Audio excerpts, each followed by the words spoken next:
Hi there, John Farahmand, President and CEO here at Balance Physical Therapy and Human Performance Center.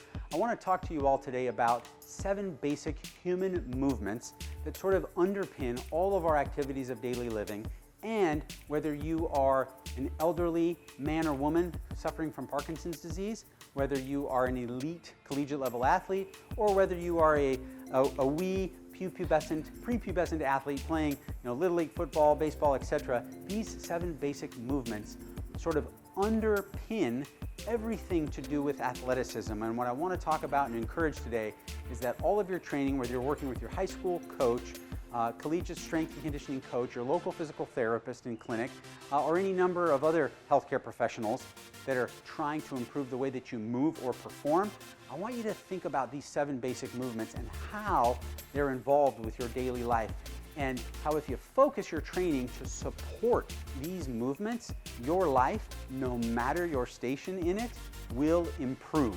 Okay, here we go. The first one, super simple. Probably my favorite overall exercise of all time, the squat, okay?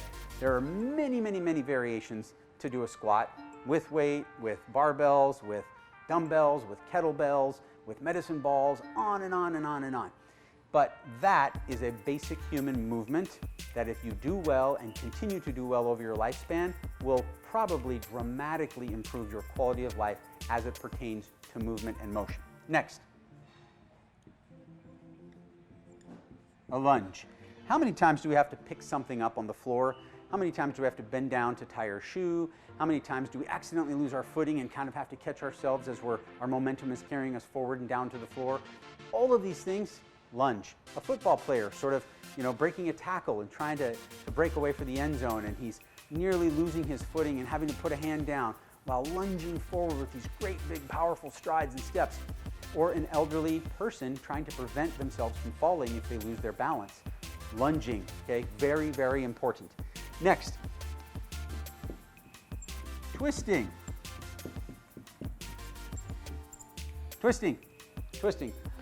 This can be thought of as an athlete swinging a baseball bat. It can be thought of as reaching into the backseat of your car from the driver's seat. It can be thought of as swinging a golf club, etc., etc., etc. Just imagine how many times during the day we have to turn or twist. It's a basic human movement, okay? Next, hopefully I don't run out of room here on the whiteboard. Bend. Bending is every single day, right? We bend down when we want to get dressed in the morning, put our underpants and our socks and our shoes on, etc. Drop this pen on the floor, I got to bend down to pick it up. You name it. A basic human movement that we need to strengthen is bending. One of my favorite things that patients have said to me over the years is, well, I can't bend down. I have a bad back. And one of my favorite lines in response to that is, well, perhaps you have a bad back because you haven't been bending down enough, or with or under enough load. Maybe we need to teach you how to bend appropriately and load you while you do that so you can develop some strength and some resilience so that the next time you bend forward, you don't even notice it at all. You don't have a bad back, you might just have a weak back, or you might have a back that hasn't been conditioned to bend the proper way, etc., etc., etc. So next, and these are all very basic, and I'm staying that way for a reason. Push. You have to push the door open, okay? The door over there in the corner of the hallway in front of me weighs about 300 pounds. It's an 8-foot solid core wooden door. It's heavy to push open, okay? We have to push our grocery cart in the grocery store. Think about all of the things that you push on, okay, and think about all of the strength and the core stability in the center of your body that's required to create a stable base from which to push. If I was really weak in the center of my body, my hips, my stomach, my core, my back muscles, and I went to push that door open, I'd push myself back away from the door. So rigidity along the center line, or our core musculature, is very important so that we can create what we call distal strength or power, or appendicular power, pushing power. The next, pull. Okay, this one is just as important as a pull, or just as important as a push rather.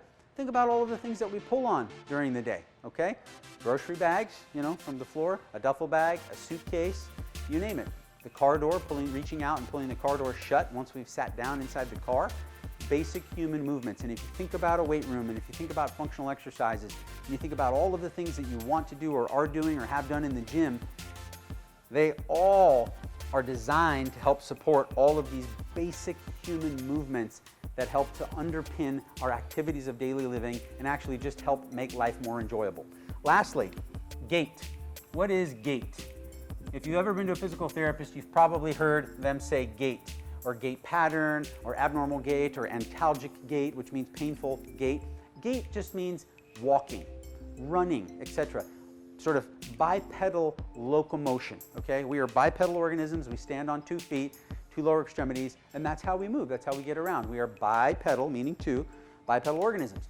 So if all of these basic human movements are designed to help us live and continue to live an active, strong, healthy lifestyle, for what? Well, so that we can maintain and sustain a healthy, balanced, coordinated gait pattern over the lifespan. So the next time you go to the gym, the next time you go to your local physical therapist, other healthcare professional, strength and conditioning coach, you name it, I want you to think about something. Are the things that I'm doing in the gym, okay, are they sort of supporting these basic human movements? And I would be willing to bet that they are.